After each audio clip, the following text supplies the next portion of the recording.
habla del llamamiento de los discípulos. El Señor estaba ordenando qué es lo que iban a hacer cuando Él no estuviera. Pero les daba algunas directivas bastante, ¿no es cierto? Cuando vayan a predicar, cuando Él los mandaba a predicar, no tenían que llevar absolutamente nada, no tenían que llevar ni comida, ni plata, ni nada, iban a ir así, así nomás. Y no les dijo que ustedes van a volver felices y contentos, sino les dice en este versículo que van a ser aborrecidos por causa del mismo Señor. Y entonces estos llamados nos hacen, como nos hacen volver a cuando el Señor nos llamó a hacer una tarea. Porque Dios no nos llama porque, no nos llama por llamarnos nomás. Él nos llama para que hagamos una tarea. Y entonces esa tarea tiene que ser que el hombre que es llamado por Dios tiene que preocuparse de lo que Dios lo ha llamado y trabajar en eso y meterle, como dicen por ahí, meterle ficha para que ese trabajo que Dios lo ha llamado lo pueda hacer bien, correctamente y agradándole a Dios. Es fácil agradarnos a nosotros mismos y a veces a la gente no le agradamos. No es fácil que un hombre que hable de Dios le agrade a la gente. ¿Por qué? Porque aquí este versículo dice: y seréis aborrecidos de todo por causa de mi nombre, mas el que perseverare hasta el fin, este será salvo. Y permanecer, hermano, hasta el fin no es una tarea fácil. Lo que usted más tiene que, por así decirlo, amar es la salvación que Dios le ha puesto dentro del corazón. Porque ese es el regalo más grande que el hombre mortal posee, porque por medio del arrepentimiento Dios le concede este regalo que es la salvación y el perdón de los pecados. Y entonces el hombre no puede perseverar en el pecado, porque ahora tiene al Señor. Y Dios lo que no quiere es que el hombre permanezca en algo o permanezca en algo que a Él no le agrada. O sea que la evidencia de mi salvación, de mi entrega, es, ¿no es cierto?, que yo por medio aseguro la salvación que Él me ha regalado. Porque el regalo más precioso que el hombre recibe es la salvación. Pero ese es el regalo. Después las otras tareas que yo tengo que hacer, yo me tengo que preparar para hacer esas tareas que Él me ha regalado. Entonces, el resultado de la salvación es que el hombre se rinda al servicio del nombre del Señor. Ahora, vayamos a Hechos 1:14. Allí usted va a ver donde dice: y todos perseveraban unánime en oración y ruego con las mujeres y con María, la madre de Jesús, y con sus hermanos. Mire, los hermanos del Señor Jesucristo ahora estaban con los discípulos, cosa que antes no había sucedido, porque los hermanos del Señor no creían en Él. Y vamos a ver en San Juan 7:5 dice, porque ni aun sus hermanos creían en el Mesías, en el Salvador, porque ellos directamente lo habían rechazado. Y entonces no creían ellos que era el Mesías. Y allí en San Juan, ¿no es cierto? Dice, porque ni aun sus hermanos creían en el Mesías. O sea, quiere decir que ahora toda la familia del Señor perseveraban en oración, en unánime en oración y ruego con los hermanos. Ahora, ¿qué había pasado con los hermanos del Señor Jesús? La resurrección del Señor había sido uno de los impactos más grandes y más sublime que haya existido en la historia de la humanidad. Entonces, ahora imagínense que la resurrección, la aparición, o sea que el Señor dice especialmente le aparece a Jacob, uno de sus hermanos. Ahora, para Jacob debió haber tenido un significado enorme. Imagínate, mi hermano carnal muere, y muere en una cruz de vergüenza, y todos los hermanos tenían una gran vergüenza por el Señor Jesús. Ahora imagínense que pasó 3, 4, 5 días y su hermano resucitó de entre los muertos. Y lo ven que el Señor anda allí en la sociedad, junto con los discípulos. Entonces los hermanos del Señor, especialmente Jacob, dice, debió haber tenido un significado muy especial que influyó su conversión. Imagínate, lo habrá abrazado a su hermano y lo reconoció como su Señor y su Salvador. Entonces, desde allí, dice Corintios 15:7, después apareció a Jacob, después a todos los discípulos. Ahora, los frutos de la perseverancia es clave. Perseverar dentro de la unidad de la iglesia, perseverar en el cuerpo de Cristo, perseverar unidos. Eso te va a dar ¿qué? Fuerza, fortaleza, vigor, ánimo. Porque la iglesia cree en la palabra de Dios y lo que en la iglesia se predica es la palabra de Dios.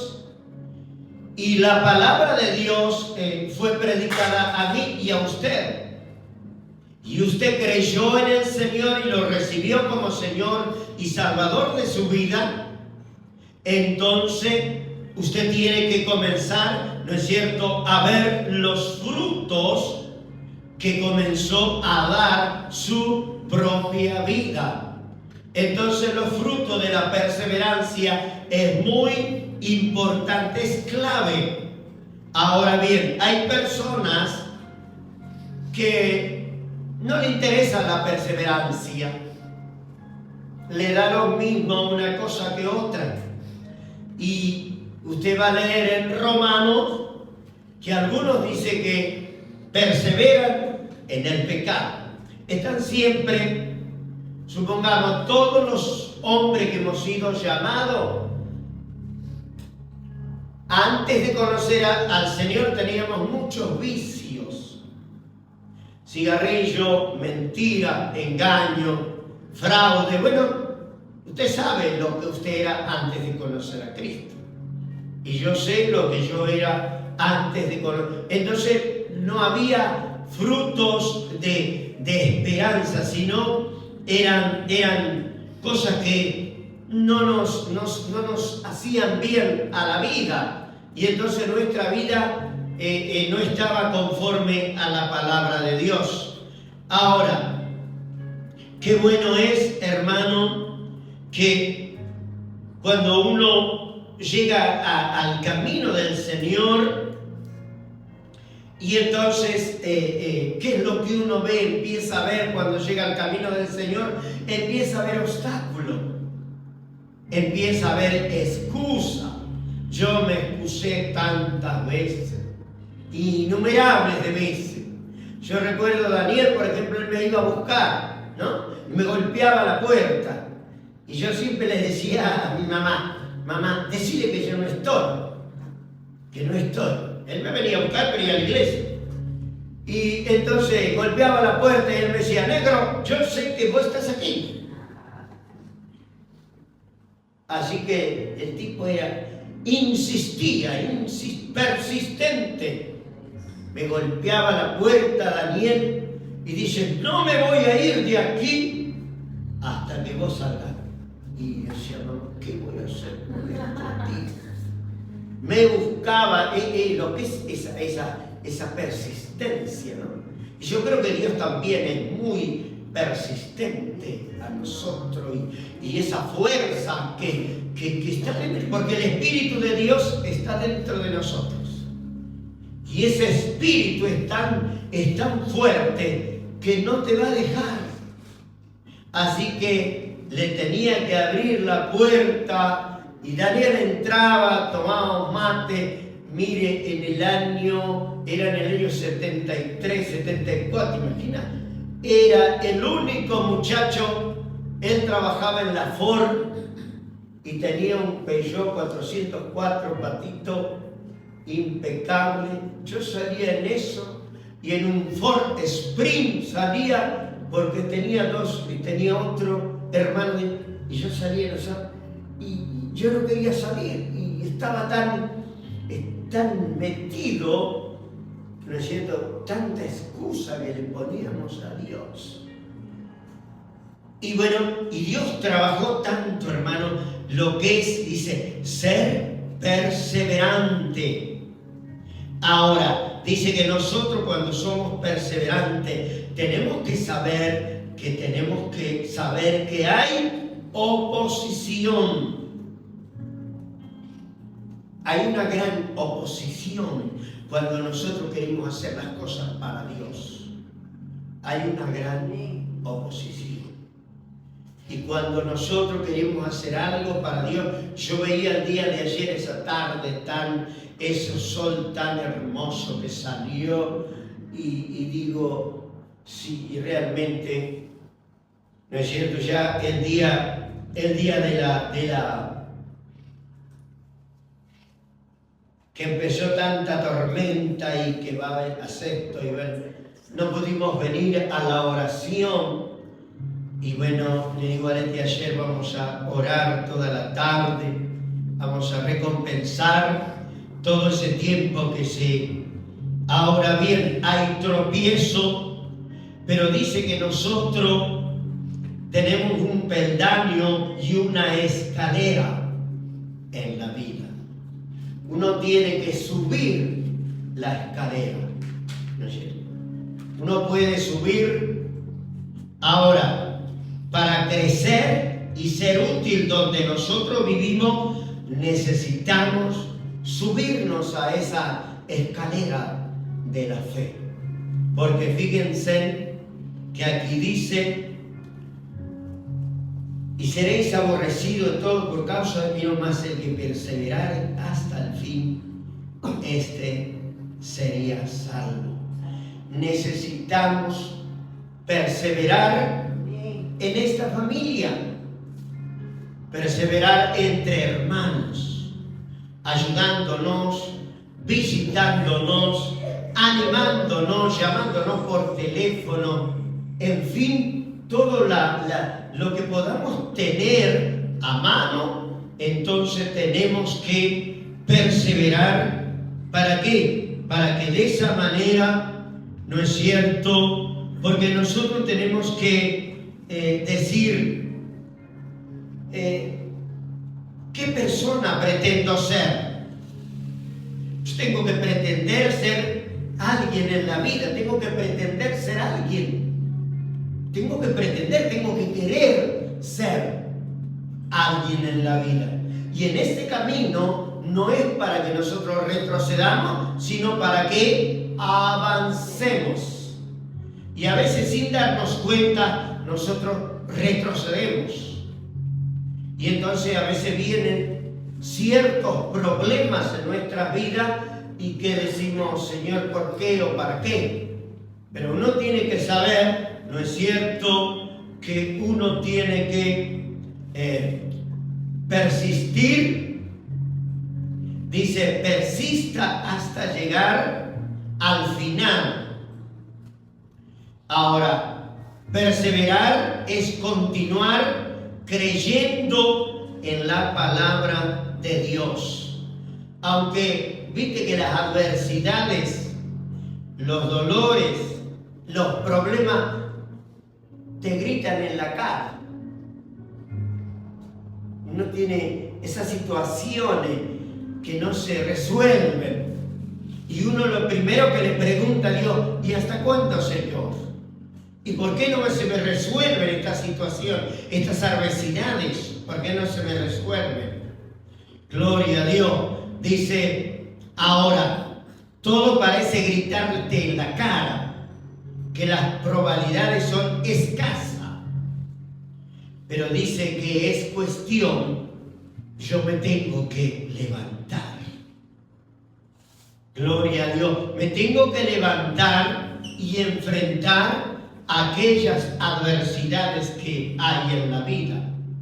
Porque usted lea después este capítulo 10 y va a ver todas las cosas que el Señor le dice a los discípulos. Que iban a tener muchos contratiempos, que iban a tener problemas. Gloria a Dios. Pero me gusta Hechos 2:42. Dice, y perseveraban en la doctrina de los apóstoles, en la comunión unos con otros. Allí estaba ya el Señor resucitado. Y ellos tenían momentos muy preciosos, la gente se salvaba, la iglesia tenía un vigor enorme, la iglesia estaba pujante, maravilloso estaba la iglesia. Entonces allí en Hechos 2:42 dice, y perseveraban en la doctrina de los apóstoles, en la comunión unos con otros, en el partimiento del pan y las oraciones. Y qué bueno es que usted y yo caminemos con el Señor. Y al caminar con el Señor es poner la mirada en la meta.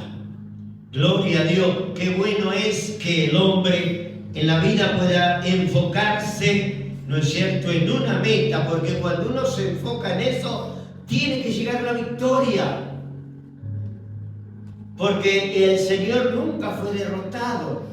Eso uno tiene que pensar. Y si usted lee la Biblia, por eso dice Dios que usted tiene que leer la Biblia. ¿Por qué? Porque el Señor nunca ha sido derrotado, no ha perdido ninguna obra que él ha hecho, no lo ha perdido. ¿Por qué? Porque él tenía una relación personal con su Padre, con el Espíritu Santo de Dios, y entonces Dios caminará con usted, es poner la mirada en la meta, es enfocarse en las grandes victorias que Dios nos ha dado. Ahora, me gusta el Salmo 3, versículo 3. Mas tú, Jehová, eres escudo alrededor de mí, mi gloria y el que levanta mi cabeza. Qué bueno es cuando usted levanta la cabeza. Gloria a Dios, siempre que usted levante la cabeza, porque si usted levanta la cabeza va a mirar el cielo. y el cielo está abierto para mí, para usted. O sea que uno tiene que levantar la cabeza. Y ahí en Lucas 21, 28 dice, ¿no es cierto? Cuando estas cosas comiencen a suceder, erguíos y levantad vuestras cabezas, porque vuestra redención está cerca. O sea que la venida del Señor está cerca. Y entonces nosotros tenemos que levantar nuestras cabezas y estar seguros que el Señor va a levantar nuestras cabezas. Dice, el salmista dice que a pesar de su aflictiva situación, no desespera, ni comienza a deprimirse, porque su confianza está en el Señor. Él levanta la cabeza. Y usted, hermano, en esta mañana tiene que levantar la cabeza. ¿Para qué? Porque aquel que dice, y a mí todo me va mal, yo no voy a salir, y usted mira para abajo, y ese se está metiendo para abajo. Y no, yo de esta no salgo. No voy a conquistar lo que tengo que conquistar. Ahora, si usted levanta la cabeza, porque al no levantar la cabeza, miramos que mi problema. Y todos tenemos problemas o situaciones duras o adversas, lo que usted quiera pensar. Entonces, mientras yo miro para abajo y no levanto la cabeza, siempre voy a mirar mis problemas. Y entonces mis problemas no se van a solucionar. Ahora, si yo realmente levanto la cabeza, como dice el Salmo 3, levanta la cabeza, gloria a Dios. Ahora, ponga su mirada en el autor de la vida. Y Hebreos 12:2 dice, puesto los ojos en Jesús, el autor y consumador de nuestra fe. Gloria a Dios, el cual por el gozo puesto delante de él sufrió la cruz, menospreciando el oprobio, y se sentó a la diestra del trono de Dios. Hermano, el Señor también sufrió, así como nosotros sufrimos. Pero él no miró para abajo, sino su mirada estaba bien arriba. Gloria a Dios, aleluya. Hermano, cuando la alegría brota del corazón, es porque usted tiene ganas de ser un ganador. Y si yo soy del Señor, porque en la vida es rendirse a Dios. Ese es el secreto. Y a veces el hombre no se rinde a Dios. Y cuando usted se rinde en casa, en la oración, se rinde en la lectura, la bendición tiene que llegar. Porque usted persevera y porque usted está ahí orando y clamando a Dios y levantando la cabeza. Imagínese, Dios me salvó cuando ya era un muchacho medio grande y como persona muchas cosas uno no entendía. Y si alguien lo llama, si alguien lo convoca para que venga a la iglesia, para que se congregue, para que venga a orar, deje esa rebelión al lado y humíllese a la presencia de Dios y ponga su mirada en el autor de la vida. Y va a ver que usted y yo, al levantar la cabeza, nuestros problemas no tienen sentido. Fíjense que la historia de David y de sus hermanos hacía mucho tiempo que ellos tenían mucho miedo en la guerra. Y ellos habían decidido no enfrentar a Goliat porque era grandote. Le tenían un miedo terrible. Ahora David era chiquito, era un chico. Ahora él lo vio tan grande que dijo, no le voy a errar con La Gomera, porque es grandote, no le voy a errar. O sea que hay una diferencia entre los problemas me superan y los hermanos de David eran hombres de guerra. Y a David lo menospreciaba tanto el padre como los hermanos, porque era un muchacho que vivía en medio de las ovejas. Y allí estaba el ejército de Dios, con un miedo. Aún el rey Saúl no sabía qué hacer con esa situación.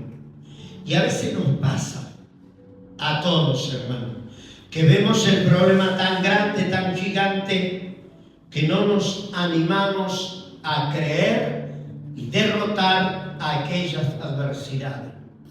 Porque todos en la vida, en cada hogar, se levanta, ¿no es cierto? A veces se levanta el enemigo y toma posesión de los hogares y sigue trabajando y sigue adueñándose de esos problemas que yo me adueño. Y entonces, realmente así estaban los israelitas aquella vez, cuando estaban con esa terrible situación. Ahora bien, fíjense, el otro día miré un dibujo que Noah estaba mirando. Vi a un niño pobre que deseaba un barrilete y no tenía recursos. Y alguien le regaló unos papeles de colores. Y él buscó una rama de un árbol, cortó y armó su barrilete. Con esos violines que se cortan y con tanto amor, y vio cómo empezó a correr con su barrilete. Era el sueño de él era verlo allá arriba. Gloria a Dios. Hasta que el viento, vio cómo es el viento increíble, le tiraba, se le cortaba el hilo. Pero es como la hormiga este chico. Yo que a la hormiga vos le pones un palo y da la vuelta y sigue, y así. Pero este chico, hasta que su sueño se cumplió, cuando vio a su barrilete que estaba arriba, fue la alegría más grande que pudo tener. Y hermanos, nosotros también. Gloria a Dios, cuando hay un problema, ponga el gozo del Señor, esta fuerza, que es algo sobrenatural, el gozo del Señor. Gloria a Dios. Y entonces usted, gloria a Dios, aleluya, bendito sea Dios. Qué impacto fue, hermano, la resurrección. Gloria a Dios, qué maravilla. Cuántos hombres y mujeres tomado esa decisión de perseverar en los caminos de Dios. Porque realmente cuando perseveramos en esos caminos, vamos a llegar a la meta. Gloria a Dios. Y se abrirán los caminos porque yo tomé la decisión de permanecer.